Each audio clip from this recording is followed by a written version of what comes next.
6 ہجری میں رسول اکرم صلی اللہ علیہ وآلہ وسلم نے دعوت اللہ کا دائرہ وسیع کرنے کا عزم فرمایا تو عرب اور عجم کے بادشاہوں کی طرف 8 خطوط لکھے اور انہیں دائرہ اسلام قبول کرنے کی دعوت دی۔ جن کے سربراہوں کو خطوط لکھے گئے ان میں ثمامہ ابن اسال کا نام بھی آتا ہے۔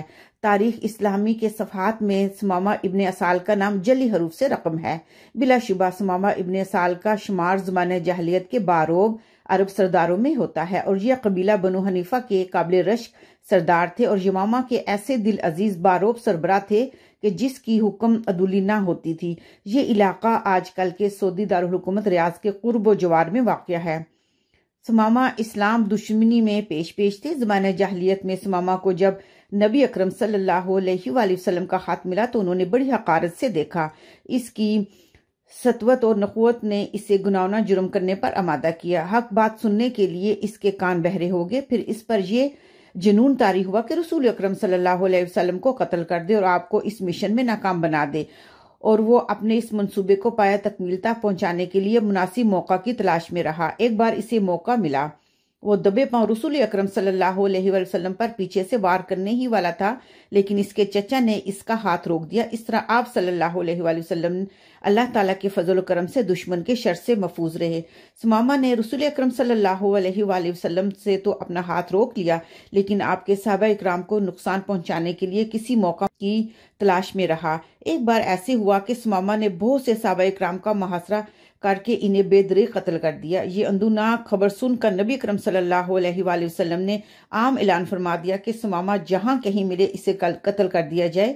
اس دل خراش واقعہ کو گزرے ابھی چند دن ہی ہوئے تھے کہ ثمامہ ابن اسال کے دل میں آیا کہ بیت اللہ کی زیارت کی جائے، اس لیے وہ یمامہ سے سوئے مکہ معظمہ روانہ ہوا۔ اس کی دلی تمنا تھی کہ طواف کعبہ کرے اور بیت اللہ میں رکھے گئے بتوں کے نام پر ذبح کرے۔ ثمامہ مدینہ منورہ کے قریب ابھی راستہ ہی میں تھا کہ اس کے ساتھ ہی اچانک ایک ایسا حادثہ پیش آیا جو اس کے وہم و گمان بھی بنا تھا۔ ہوا یہ کہ رسول اللہ صلی اللہ علیہ وسلم کا ترتیب دیا ہوا مجاہد ابن اسلام کا ایک گروپ مدینہ منورہ کی نگرانی پر مامور تھا۔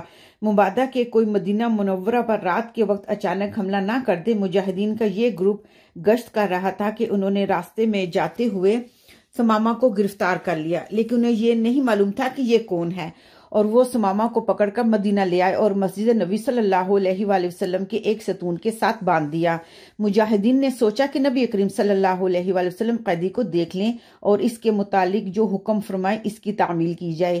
نبی کریم صلی اللہ علیہ وآلہ وسلم جب مسجد نبوی میں تشریف لائے، آپ صلی اللہ علیہ وآلہ وسلم دیکھا کہ ثمامہ ابن اسال مسجد کے ایک ستون کے ساتھ بندھا ہوا ہے۔ لمبا قد، خوبصورت چہرہ، توانا جسم، بھرا ہوا سینہ، اکڑی ہوئی گردن، اٹھی ہوئی نگاہیں، تمکنت، شان و شکوہ، سطوت، غرض یہ کہ حکمرانی کی تمام تر رعونت اس کی شخصیت سے ٹپک رہی تھی۔ اسے اس حالت میں بندہ دیکھ کر آپ صلی اللہ علیہ وسلم نے فرمایا، کیا جانتے ہو تم نے کسے گرفتار کیا؟ سب نے کہا، یا رسول اللہ صلی اللہ علیہ وسلم ہمیں تو علم نہیں۔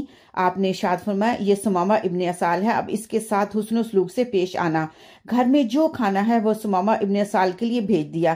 پھر آپ صلی اللہ علیہ وآلہ وسلم نے حکم دیا کہ میری اونٹنی کا دودھ صبح و شام اس سے پلایا جائے۔ آپ صلی اللہ علیہ وآلہ وسلم کے حکم کی فوراً تعمیل کی گئی۔ پھر نبی اکرم صلی اللہ علیہ وآلہ وسلم ثمامہ بن اسال کی طرف متوجہ ہوئے تاکہ اسے اسلام قبول کرنے کی دعوت دے۔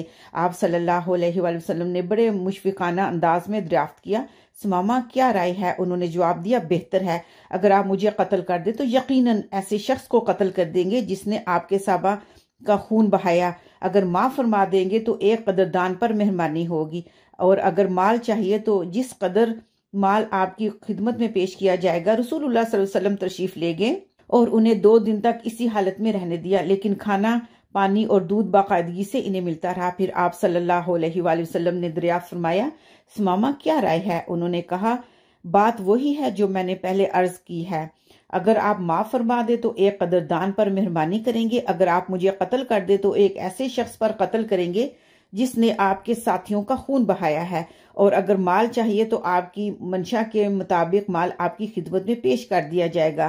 رسول اللہ صلی اللہ علیہ وآلہ وسلم نے اب بھی اسے اسی حالت میں رہنے دیا اور 30 دن تشریف لائے اور دریافت فرمایا، ثمامہ اب تمہاری لیے کیا کیا جائے؟ انہوں نے کہا میری تو وہی رائے ہے جو میں پہلے عرض کر چکا ہوں، اگر آپ معاف فرما دیں گے تو ایک قدردان پر مہربان ہوں گے، اور اگر قتل کر دیں گے تو ایک ایسے شخص کو قتل کریں گے جس کی گردن پر خون ہے، اور اگر مال چاہیے تو آپ کی منشا کے مطابق مال دیا جائے گا۔ رسول اللہ صلی اللہ علیہ وآلہ وسلم نے صحابہ اکرام کو حکم دیا اسے آزاد کر دو، چنانچہ ثمامہ آزاد ہونے کے بعد مسجد نبوی سے نکل کر ایک طرف چل پڑے۔ انہوں نے اپنی سواری پکڑی اور اس کا رخ مدینہ سے باہر کی جانب کر کے اسے دوڑانے لگے۔ رسول اللہ صلی اللہ علیہ وسلم کے لطف و کرم سے وہ اپنی جان سلامت لے کر نکل آیا تھا، لیکن وہ اپنے دل کو رحمت للعالمین صلی اللہ علیہ وآلہ وسلم کے تیر محبت سے نہ بچا سکا۔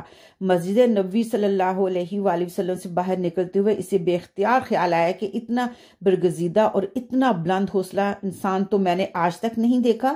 میرے الفاظ میں کتنی شدت اور حدت تھی، مگر اس کے باوجود ان کا تحمل ان کے غصے پر غالب رہا اور انہوں نے مجھے رہا کر دیا۔ سیرت نگاروں نے لکھا ہے کہ وہ مدینہ کے ایک نواحی باغ میں گیا، کنویں پر غسل کیا، صاف ستھرے کپڑے پہنے، پھر اس کے قدم خود بخود مسجد نبوی کی طرف بڑھنے لگے۔ اللہ کے رسول صلی اللہ علیہ وآلہ وسلم ابھی تک وہیں تشریف فرما تھے۔ آپ صلی اللہ علیہ وآلہ وسلم نے اسے دیکھا تو ارشاد فرمایا، ثمامہ ہم نے تو تمہیں چھوڑ دیا تھا، پھر کیسے آنا ہوا؟ اس نے عرض کیا، آپ کا رہا کرنا بھی کیا خوب رہا کرنا، آپ نے چھوڑا تو ہے مگر ہمیشہ کے لیے اپنا بنا کر، اب میں آپ ہی کا غلام ہوں۔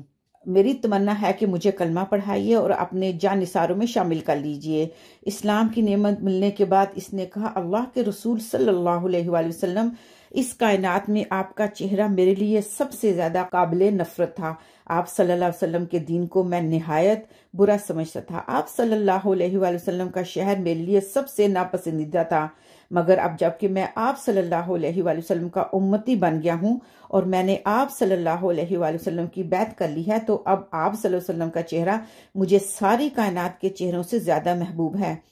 دنیا کا کوئی دین آپ کے دین سے بہتر اور افضل نہیں، اور آپ کی یہ بستی روئے زمین کی ساری بستیوں کے مقابلے میں میرے لیے محبوب ترین ہے۔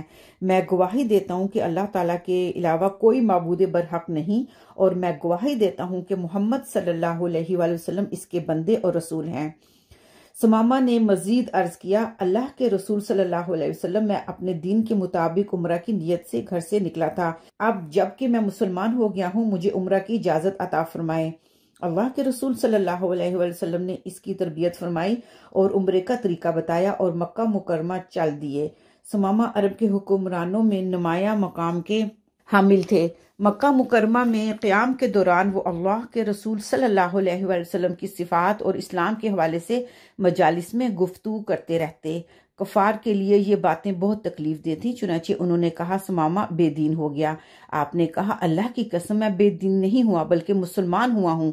میں نے محمد صلی اللہ علیہ وآلہ وسلم کی نبوت کی تصدیق کی ہے۔ اس ذات کی قسم جس کے ہاتھ میں ثمامہ کی جان ہے، یمامہ سے گندم کا ایک دانہ بھی اب محمد صلی اللہ علیہ وآلہ وسلم کی اجازت کے بغیر مکہ میں نہیں آئے گا۔ اپنے وطن پہنچ کر اس نے اپنی بات پر عمل کیا اور مکہ کو اناج کی سپلائی بند کر دی۔ مکہ میں قحط کی کیفیت پیدا ہوگی۔ اہل مکہ نے اللہ کے رسول صلی اللہ علیہ وآلہ وسلم کو خط لکھا جس میں اپنی قرابت کا واسطہ دیا اور درخواست کی کہ ثمامہ کے نام یمامہ سے گندم کی ترسیل کے لیے حکم نامہ جاری فرمائے۔ اب یہاں پر تھوڑی دیر کے لیے غور کیجئے کہ اللہ کے رسول صلی اللہ علیہ وآلہ وسلم کس قدر عالی ظرف اور اعلیٰ اخلاق والے تھے کہ باوجود اہل مکہ کے زبردست مظالم کے آپ صلی اللہ علیہ وسلم نے ثمامہ کو پیغام بھجوایا کہ اہل مکہ کی گندم کی سپلائی بحال کر دو۔ کیا ایسے اعلیٰ رحم و کرم اور مالی ظرفی کی دنیا میں کوئی اور مثال نظر آتی ہے؟ یقیناً نہیں۔ تو پھر ہم کیوں نہ قربان جائیں اپنے آقا رسول اللہ صلی اللہ علیہ وآلہ وسلم پر۔ شکراً۔